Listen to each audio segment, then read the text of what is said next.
Good morning সবাইকে আবারও স্বাগত জানাচ্ছি কনসেপ্ট ক্লাসেসে। আজকে যে টপিকটা নিয়ে আমরা এমসিকিউ ডিসকাস করব সেটা হলো গিয়ে ইকোসিস্টেম অ্যান্ড ইটস কম্পোনেন্ট। ঠিক আছে, আমি যেটা বলেছিলাম আগে, এখানে আমি কিছু গুরুত্বপূর্ণ এবং কনফিউজিং কিছু কোশ্চান থাকে সবসময়, এই কোশ্চানগুলো আমি কিন্তু অ্যাড করেছি। আপনাদের কাছে রিকোয়েস্ট থাকবে আপনারা প্লিজ ভিডিওগুলো দেখবেন এবং পাশাপাশি বন্ধুবান্ধব বা আপনাদের যে গ্রুপগুলো আছে সেগুলোকে কিন্তু শেয়ার করবেন। এটা আপনাদের কাছে একটা হাম্বল রিকোয়েস্ট থাকবে। এই বলে আমি ক্লাসটা স্টার্ট করছি। আজকের কোশ্চানের আনসারগুলো আমি দিয়ে দিয়েছি, কারণ আপনাদের ভিডিও দেখে অসুবিধা হয়, পরে আমি পিডিএফটাও আপনাদেরকে দিয়ে দেবো।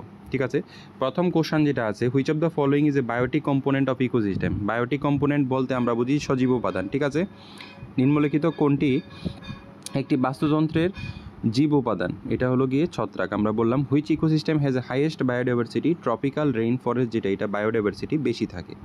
অটোট্রপস are also known as producer, আমরা জানি। Which gas is released by decomposer. ডিকম্পোজারদের অর্গানিক ম্যাটার ভাঙলে কার্বন ডাইঅক্সাইড গ্যাস বের হয়। The main abiotic factor controlling desert ecosystem, এটা হলো rainfall. Which of the following is a manmade. Question number 6, manmade ecosystem, এটা হলো অ্যাকোয়ারিয়াম।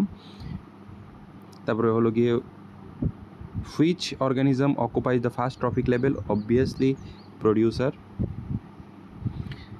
তারপর হলো গিয়ে in food web which organism helps in recycling nutrient. ডিকম্পোজার্স।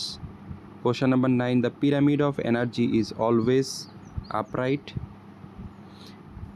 সবসময় আপরাইট হয়, এটা উপরের দিকে। এনার্জির পিরামিড কখনো উল্টানো হবে না। Which of the following statement is energy flow is correct. Only 10% energy is transferred in a food chain. The energy available to secondary, এটা 10% হবে, এটা 1% হবে না। ঠিক আছে, এটা 10% হবে আনসার। দেখে নেবেন একটু, 10%, 10% হবে। Which type of food chain being with dead organic matter. Detritus food chain. An example of terrestrial food chain হলো গিয়ে গ্রাস, র্যাবিট, ফক্স। এক নাম্বারটা।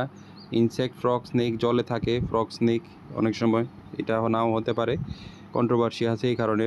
ওই কোশ্চেন নাম্বার এটা বেশি অ্যাপ্রোপ্রিয়েট কোশ্চেন নাম্বার 13-এর জন্য। Which of the following is a feature of food web. Overlapping food chain. ঠিক আছে, ওভারলেপিং ফুড চেইনকে আমরা বলি। Which trophic level supports the maximum biomass. Producer. Pyramid of biomass in forest is typically, এটাও upright হয়, উপরের দিকে ঊর্ধ্বমুখী হয়।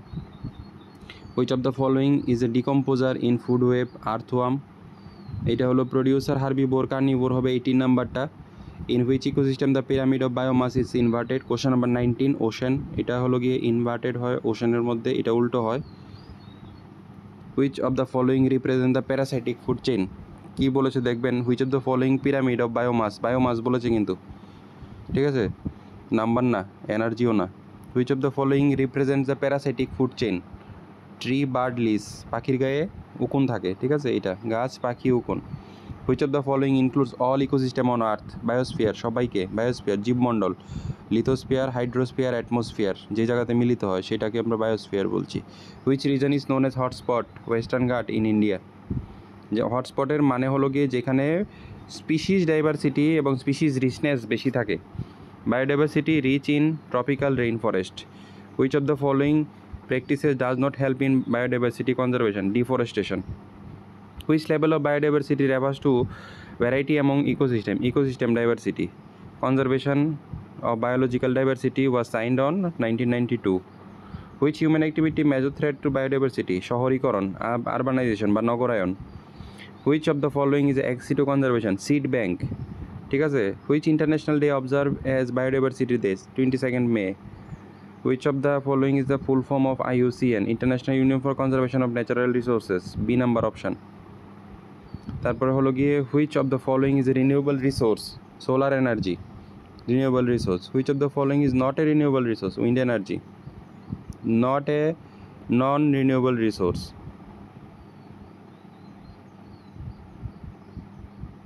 কোশ্চেনটা কিন্তু ভেজাল আছে, দেখে নেবেন। ঠিক আছে, আনসার ঠিকই আছে, আনসার ঠিকই আছে, এটা দেখে নেবেন। হুইচ অফ দ্য বুঝতে হবে কোশ্চেন নাম্বার 32টা, কিন্তু বুঝে তারপরে আনসার করবে। অনেকের মাথার মধ্যে এটা স্ট্রাইক করতে পারে যে এটা কীভাবে হয়। 33 number question, which of the following is a major cause of resource depletion. Over exploitation, বেশি বেশি ব্যবহার করাতে, অতিরিক্ত। Hydro power plant is an example of renewable resource.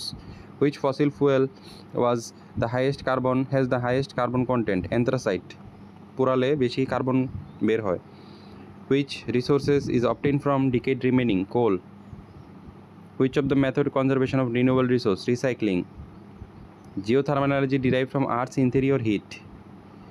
Which of the following, question number 39, which of the following is used to generating biogas? Cow dung. Natural resources like forest and water are called exhaustible resources.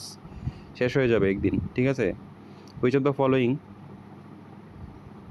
is includes ecosystem on earth? Biosphere. নিম্নলিখিত কোনটি পৃথিবীর সর্বত্র hotspot? এটা আমরা করেছি, এই পার্টটা আমরা করেছি, এইগুলোকে স্কিপ করবেন আপনারা, ঠিক আছে? এই কোশ্চেনগুলোকে স্কিপ করবেন, আমি দেওয়ার সময় এটাকে করে দেব। আচ্ছা, এখানে একটা কোশ্চেন আছে, which level of biodiversity varies এবং ইকোসিস্টেম ডাইভার্সিটি বলেছি আমি, কিন্তু এখানে একটা কোশ্চেন আছে যেটা দেওয়া হয়নি, the conservation of biological diversity CBD was signed on 19 দেওয়া হয়েছে আরবানাইজেশন দেওয়া হয়েছে। এখান থেকে সৌরশক্তি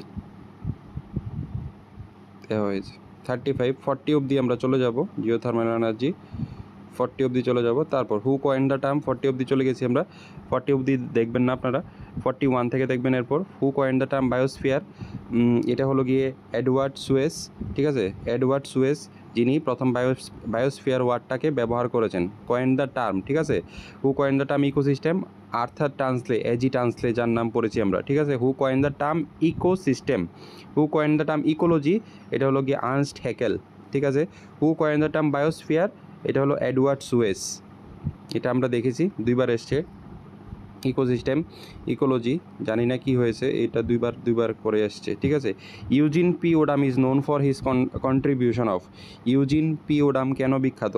ঠিক আছে, উনি বিখ্যাত হলো মডার্ন ইকোসিস্টেম অ্যান্ড ইকোলজির জন্য, ঠিক আছে?